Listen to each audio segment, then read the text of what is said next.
I'm just going to talk for about 10 minutes or so about creating the digitally engaged city together. The together is really important because obviously Jesse's going to come and talk about the City of Vancouver's strategy and what we can actually then do together on that. But really, I'm going to start off by talking about Paris. Now, I'm not going to talk about Paris because it's a digital leader and an amazing partner in digital. I mean, they partnered up in Twin Cities with San Francisco. They're starting the first 1,000 company startup. How crazy is that? They're really, really progressive. However, I'm going to talk about Paris as a city. Paris as a city infrastructure. And if you've been to Paris, you know that there's 20 arrondissements or districts within Paris. What's really interesting about these arrondissements is it was actually came together in a way to actually service the citizens of Paris in a way that was very logical, that there's everything available for any citizen within a 20-minute walk. So if you need a doctor, if you need a supermarket, if you needed a garage, if you needed any kind of service in that city, that's kind of what happened.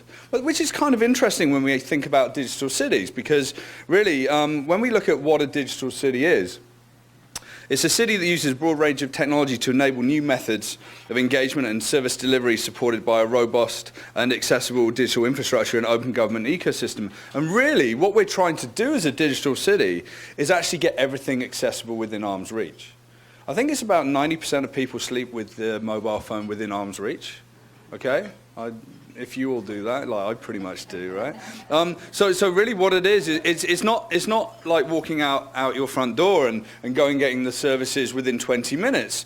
It's really getting them right there in your hand or right on your laptop or through whatever device you use in your home to actually get that engagement in the city, but engagement with other citizens and other brands and the such like. So that's really important to think about. There's some really smart conversations with MIT and Smart Cities. Go and check them out. They talk about Paris a lot, and that's where I got my inspiration for that. But really, when we actually think about digital cities, digital is about creating that backbone and that infrastructure, which is incredibly important. Without that, we cannot have those engagements and communications. We cannot get better. But really, what we need to do is we need to strive to be an intelligent city. So what's an intelligent city? Intelligent cities evolve towards a strong integration of all dimensions of human collective and artificial intelligence available within a city. So it's taking the backbone of technology, of data, of all the applications, and actually building that artificial intelligence into those things that can kind of predict what we need when we need it. We can tell what we need and it will actually deliver based on that query. And then actually do something really interesting and inspirational to not only bond people together through the service industry, but also bond people together through like the human spirit as well. So I'm going to talk a little bit about a number of different angles of that within this presentation. I'm going pretty quickly, so bear with me. And really, when we actually look at this, there are really three dimensions that we need to look at, and they're interdependent, and if we're actually doing some planning around this, there's the citizen, there's the data and device, and then there's the environments. And obviously, employees of the city and the businesses and the brands that actually work in the city come in there. But really, I've put them all underneath citizens. Because if we start differentiating ourselves too much, we're going to actually forget the heart and soul of what the people are that we're actually trying to deliver against. So they're really, really important dimensions to consider whenever we think about solutions. And I'm going to talk a little bit about some examples as we go through this presentation. But really, I was asked, right, okay, we need three things that everyone comes to this presentation to take away so that they can go and do. And I was like, well, that's really hard, right? Okay, so right, you need to go and do this and this and this. And I don't think it's about leaving the room and doing one thing. I think it's about collectively having an understanding of what you need to do so that you can come together to actually deliver something in alignment with what the city's actually delivering and what the citizens actually need. So we need a manifesto. You know, we need that manifesto to actually go out there and actually deliver against. Item number one on the manifesto, evolution, not revolution. If we try and change the city drastically, we're going to achieve nothing. We're going to spend a lot of money. We're going to get people to come in and say, do this. And people are like, why? Well, it's really smart. I'm not used to doing that. And it actually stops progress. So in the UK, there's an example. The NHS put in a great new system, electronic medical records, doctors, everything. And the doctors went, I don't like your system. So $2 billion investment, and then they had to start a change management program that they're still in the middle of. It's pretty tough, right? That was a revolution, not an evolution. So evolution is about building on what we've got, making the small changes and making the impactful changes first and driving forward. So each of these has got one or two examples with them. I actually really love what Edwin Lee's doing with his government down in San Francisco, very progressive city. He's actually got innovation forums and roundtables and open law and entrepreneurship and actually bringing the entrepreneurs into government. Actually teaching government how to change quickly. And also the government's telling them how government works so that it can actually service people without disruption of service. It's that symbiotic relationship. And I think that evolution is incredibly important. Next, listen and discuss solutions. The one thing we need to do is actually listen to what people need. And as we'll see in the digital strategy with Vancouver, there's been a lot of listening of what's needed. But really on an ongoing basis in social and the such like, people are going to be out there harping about their problems, what they're excited about, what they want to see changed in the city, the events in the city, the things that actually are the lifeblood of what we do. This is an example. This is a website called Think Health BC. I actually worked with Marty and the team during my tenure at Tribal. And they came to us and they said, we're teaching people about innovation. We got this video. It's great. Fantastic. We need a website. Okay. A website for your video. And it's like, no, actually what you need to do, you need to engage people in a conversation. Well, what do we need to do that? So this platform is active. You can go there. You can join a conversation that's already happening, or you can actually start your own conversation there. And there's 20 people trained in the Ministry of Health to actually have a conversation with you. And they've got names. You'll just see their first name. They've got names. They are the authorities in answering your question. And it's that open dialogue. So they wanted to talk about innovation, but just broadcasting the video wasn't going to be enough. So we built a program. That's very progressive, and I applaud the Ministry of Health for actually getting behind this. The next piece, solve small, impactful challenges first. Again, this leads back to evolution. We don't try and solve, how do you eat an elephant, right? Like one piece at a time. So it's about finding those pieces that really matter and are going to make impact and citizens are going to feel good about, so that when you do the next thing or the next big thing, citizens are going to believe in what we can actually deliver together. I love this example. A couple of years ago in Vancouver, I don't know whether there's a hackathon or a get-together or whatever, there's open data. And there's this chap, and he got all the data about trash collection.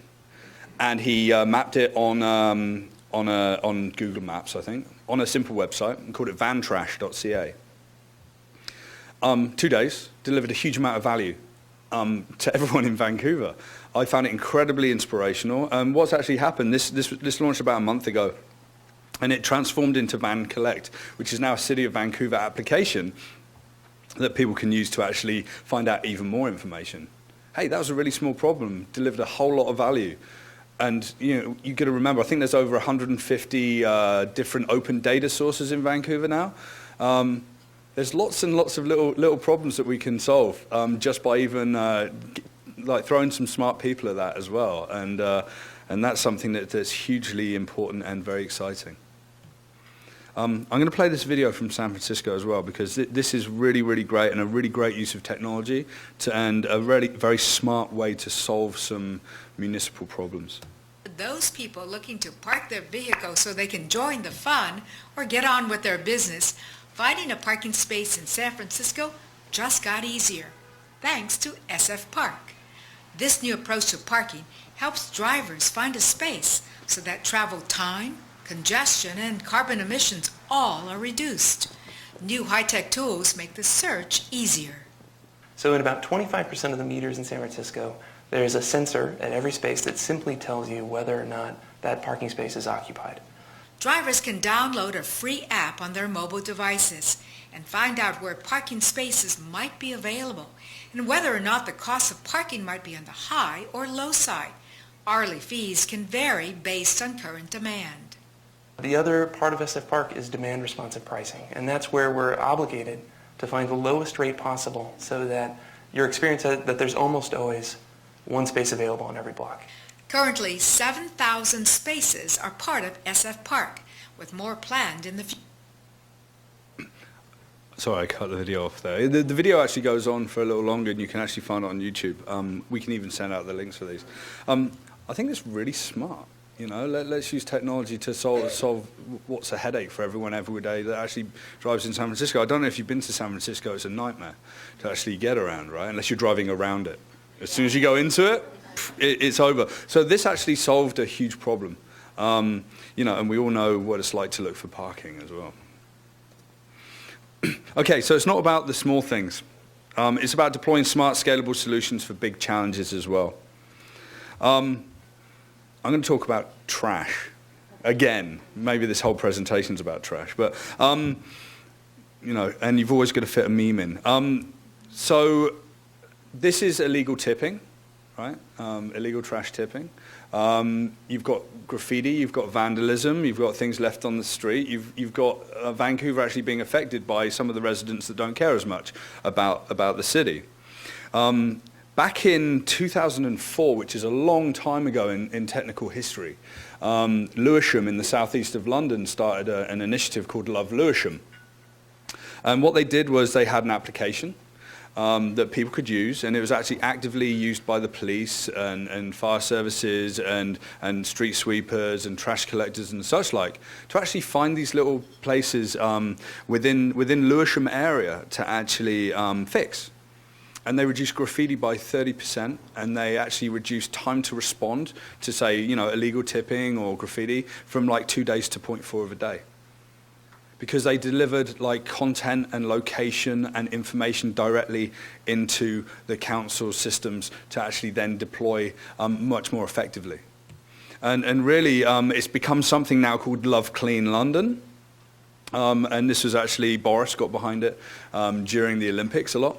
And, you know, you see the problem, you open your app, because everyone needs an app. Use the app to take a picture of that problem, and then complete the summary of the problem and submit it to us. And then they got on it and fixed it. I mean, this is a screenshot from last week.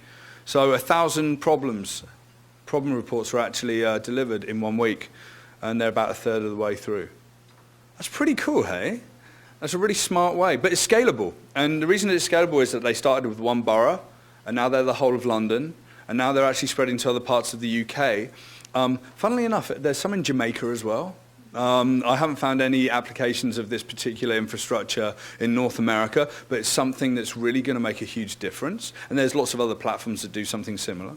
Because, you know, the insight, everyone loves their city. If you see something you want to fix, I live in the downtown east side. I see plenty of things that I'd love to get fixed every day, and I'm sure people will find the responsibility to actually do that. Okay, and this is a huge opportunity for everyone. We're smart marketers, very creative people. We want to do something sexy and fun. We need to engage through creativity. Creativity of our solutions. The more creative we are, the more that we deliver against an insight and a feeling, we're actually going to get that citizen engagement. And not only are we going to deliver value for the city, we're actually going to build some value in the relationship between the city, the citizen, and the brands that we actually represent as well. And I've got 3 examples here because I think this creativity can really take us in a number of different directions and be very, very fun. My good friend Roger Patterson's one of the co-founders of Launch Academy down here in Gastown, and he runs a company called Flock and Swarm, and they're just launching this application called MapDash, and MapDash is pretty cool. What you can actually do is you can actually map challenges around Vancouver or any city that's actually map-enabled, so pretty much everywhere in the world. And you can send teams off running for points and solving clues and questions and actually start, you know, reconnecting with the city that they're actually living in. Incredibly interesting for brands. Vancouver Economic Commission is actually doing a run next week. A dash next week, I should say. There's actually, I've got some friends that do a similar app down in Portland, and they deployed it once in Stanford University, and there was this one sort of geo-fenced area, and it was in the middle, behind all of these fences, and these students worked really hard in Stanford to get in there. And at the end of it, the security guard came up and he said, "Thank you. That's the first time that any student's spoken to me in 5 years of working on the job." Right? So, you know, having apps like this where you can actually build fun, you can actually build relationships, and you can actually build a lot of connectivity between people. We've talked about isolation in the city here. Well, you know, all of this is an opportunity to really bring us together. So really, you know, I took you through like 5-point manifesto there. So number 1, evolution, not revolution. Remember that, really important. Listen and discuss solutions. Solve the small, impactful challenges first. Huge opportunity. Deploy smart, scalable solutions for the big challenges. Then engage through creativity. So I'm not going to say the 3 things that you need to do to take away. What I'd like you to do is I'd like you to consider these. I'd like you to go back to your organizations and ask yourselves how you can be part of this whole city delivering something that's going to matter to every citizen. And really, if you do that as a brand and you do that as a marketer, you're going to get recognition, and your logo doesn't need to be on it. Really, citizen, environment, data and device. Thank you very much.